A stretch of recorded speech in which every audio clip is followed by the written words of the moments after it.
Voilà ma perte d'équivalent d'une semaine, un peu moins. Et j'ai même pas encore fait mon shampoing. Là, j'ai juste fait mon bain d'huile. Donc voilà. Il est grand temps que je vous fasse une petite vidéo avec tous mes remèdes et j'espère que ça va freiner en tout cas ma chute de cheveux. Bonjour tout le monde, j'espère que vous allez tous bien. Aujourd'hui, on va parler de chute de cheveux, de grosses chutes de cheveux, de pourquoi vous perdez vos cheveux et quels sont mes remèdes naturels pour y remédier. Allez, c'est parti!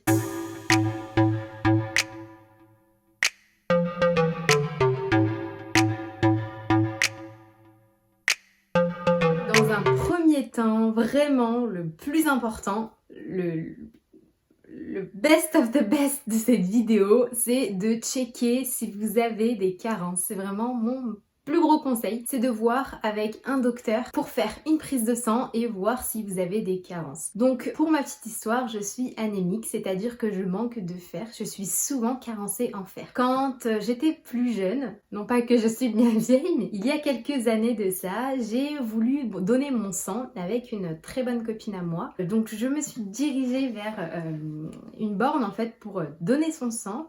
Et on m'a refoulé, on m'a dit non mademoiselle c'est pas possible, pourtant j'étais majeure, on m'a dit vous manquez de fer, vous êtes certainement anémique. Donc là j'ai pas trop compris ce qui se passait, effectivement je perdais mes cheveux, c'est quelques signes que j'avais, donc j'étais très fatiguée à ce moment-là, mais comme toutes les étudiantes en fac, hein, j'étais très fatiguée, je perdais mes cheveux et j'avais des grosses migraines. Mais bon, je mettais ça sur le fait que j'étais beaucoup sur l'ordinateur, beaucoup sur mon téléphone. Voilà. Donc j'ai pas forcément étudié la chose dans l'instantané, mais plus tard, quand j'ai eu mon premier garçon, quand vous savez, on fait nos bilans pour savoir si tout va bien, mon docteur m'a dit que je manquais de fer. Donc j'ai fait une prise de sang avec lui, j'en ai refait plusieurs par la suite derrière, mais là il m'a dit ouais mademoiselle c'est vrai que là ça va pas, vous manquez de fer. Donc il m'a mis sous différents traitements que je ne supporte actuellement toujours pas, dont Tardiféron, ça c'est le dernier là que j'ai en date. Donc c'est des gélules en fait, c'est des comprimés à prendre quotidiennement pour pallier votre manque de fer. Donc, moi je les supporte pas, j'ai vraiment du mal, je les digère pas, j'y arrive pas. Donc je me complémente à côté avec différentes choses pour pallier mon manque de fer. Voilà. Pour en revenir à ça, checker si vous avez des carences, ça peut venir de là. Deuxième chose, donc mes solutions maintenant internes. Parce que si vous n'êtes pas carencé, vous pouvez éventuellement légèrement manquer de quelque chose. Parce que le cheveu se traite de l'extérieur, mais avant tout, il se traite de l'intérieur. Donc veillez à avoir une bonne hydratation, buvez beaucoup d'eau, c'est très important. C'est ça qui va lubrifier, apporter toute l'hydratation interne de vos cheveux parce que vous aurez beau hydrater vos cheveux de l'extérieur autant de fois que vous le voulez, l'hydratation principale du cheveu, ça reste à l'intérieur. Donc buvez. Ensuite, moi je prends du coup de la spiruline qui est une algue qui est riche en minéraux et notamment en fer. Alors ça ne suffit pas pour combler à moi personnellement mon manque de fer. Par contre pour quelqu'un qui a besoin de légèrement un petit coup de boost, ça peut être une excellente solution. De la spiruline, c'est top. Moi je la prends sur le site de iHerb, j'aime beaucoup ce site. D'ailleurs j'ai un petit code pour vous perso, ce n'est pas un partenariat, c'est juste un code qui vous permet d'avoir un avantage et qui me permet d'avoir le même avantage sur ma future commande. Donc il est en barre d'informations. Donc je la commande sur le site de iHerb. J'ai aussi récemment commencé Forcapil parce que je sais que c'est quand même un bon complément alimentaire dans l'ensemble. Voilà, j'ai commencé le traitement la semaine dernière, pour être franche, et on verra bien ce que ça donne. On prend aussi un peu de zinc. Donc en gros, ça c'est les petits compléments alimentaires que je rajoute dans ma routine. Mais vous n'en avez absolument pas besoin. On a tout sur Terre, la nature nous offre des merveilles. Tout est disponible sans avoir besoin de vous complémenter. C'est toujours intéressant de le faire, mais la nourriture, la bonne nourriture contient tout ce qu'il faut. Notamment, les cheveux ont besoin de vitamines et de minéraux pour construire la kératine en fait que contient vos cheveux. Donc vous avez besoin essentiellement de protéines pour construire cette kératine, c'est très important. Donc vous avez besoin aussi de zinc, de magnésium, de fer et de vitamines A et B. C'est les vitamines principales que vous avez besoin pour vos cheveux. Je vais tout vous remettre en barre de commentaires. Je vais réinclure dans mon rééquilibrage alimentaire parce que si vous ne savez pas, je suis en train de réapprendre à manger, de retrouver une routine alimentaire saine. Dans ma routine alimentaire, je vais réinclure des œufs qui contiennent donc du zinc, de la vitamine A et B et notamment des protéines. Donc c'est un excellent allié pour pallier à la chute des cheveux. Je vais réintroduire des noix et des noisettes qui sont riches en magnésium.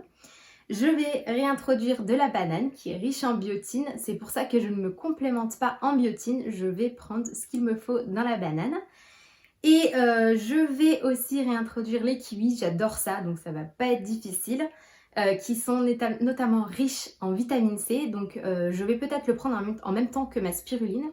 Parce que le fer, pour se fixer, pour être bien absorbé par votre corps, a besoin d'être aidé de la vitamine C. Donc le matin, pour le moment, je la prends juste avec un grand verre de jus d'orange. Ça aide à fixer en fait le fer que contient la spiruline.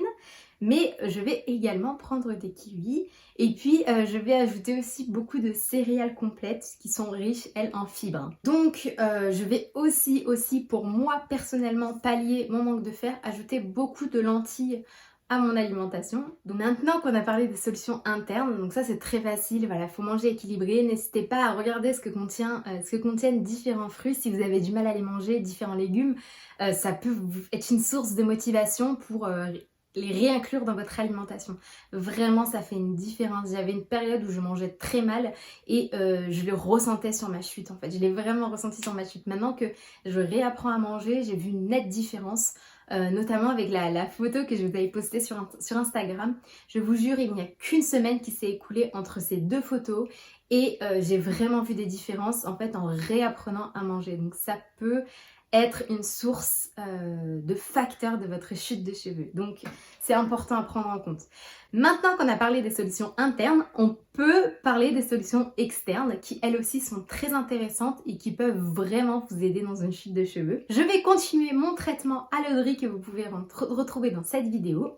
L'eau de riz est riche en différents nutriments et minéraux qui sont essentiels en fait au développement des follicules pileux, donc de vos cheveux. Et c'est très utilisé par les femmes du Yao en Asie qui ont des cheveux absolument sublimes et elles utilisent ce traitement-là. C'est aussi très riche en protéines, donc pour le moment je le fais une fois par semaine. Mes cheveux vont bien, sont pas trop protéinés comme j'ai pu lire dans certains commentaires. Je fais mon eau de riz et puis je passe un soin hydratant ou alors un après-shampoing et ça va très bien. Ensuite, dans mon shampoing, j'ai décidé d'ajouter quelques gouttes d'huile essentielle.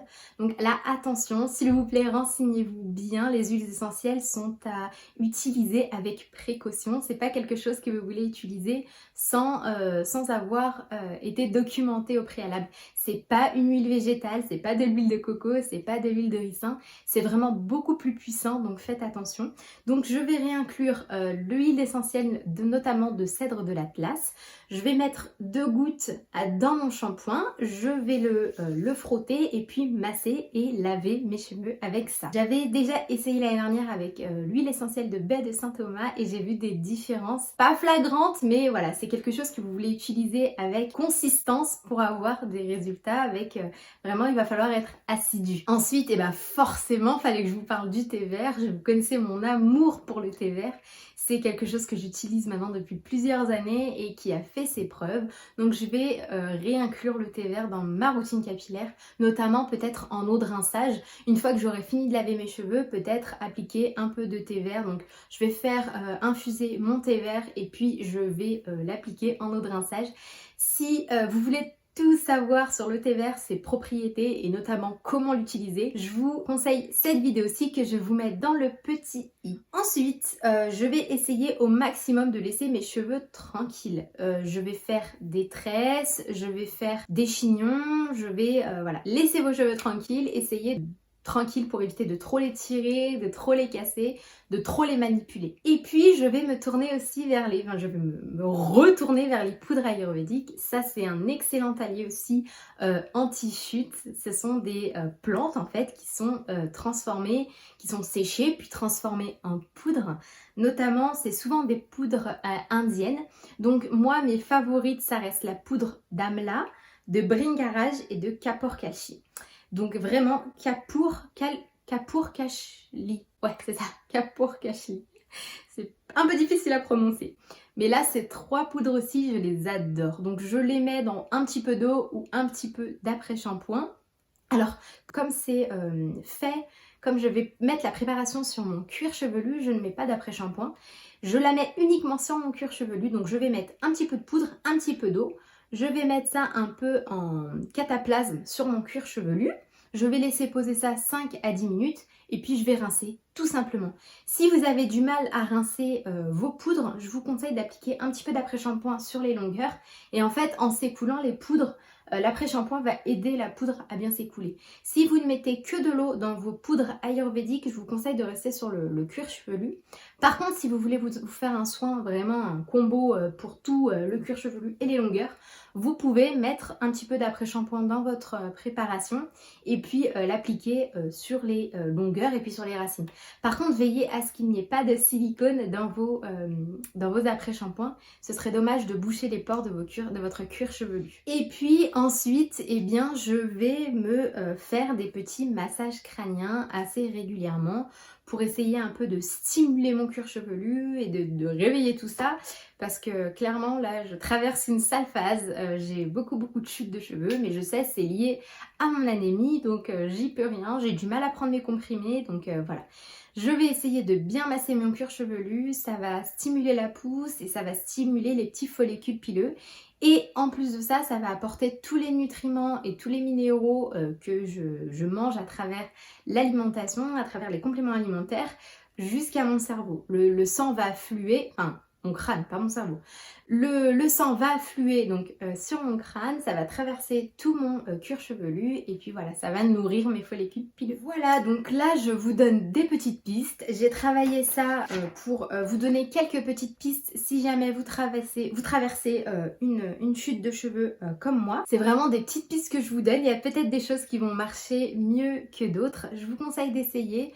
Le tout avec ces petits traitements qui sont quand même naturels, c'est d'être régulière et consistante. Donc voilà, checkez si vous avez des carences, c'est vraiment la chose, la principale, la plus importante à mon sens. Et puis ensuite, vous pourrez incorporer dans votre routine ces petites choses-là pour aider à pallier votre chute de cheveux. Donc voilà, je vais essayer de faire tout ça en espérant que mon anémie se stabilise et que je ne perds pas trop de cheveux. Parce que là, clairement, je le ressens en fait. Hein. J'ai mes longueurs qui commencent à s'affiner. Alors là, on ne voit pas forcément parce qu'ils sont raidis. J'ai fait un brushing en fait. Et à partir de là, je le sens quand même hein, que ça s'affine. Dites-moi en commentaire ce que vous en pensez. Bon, c'est pas encore flagrant. Je sais que je dois couper mes pointes.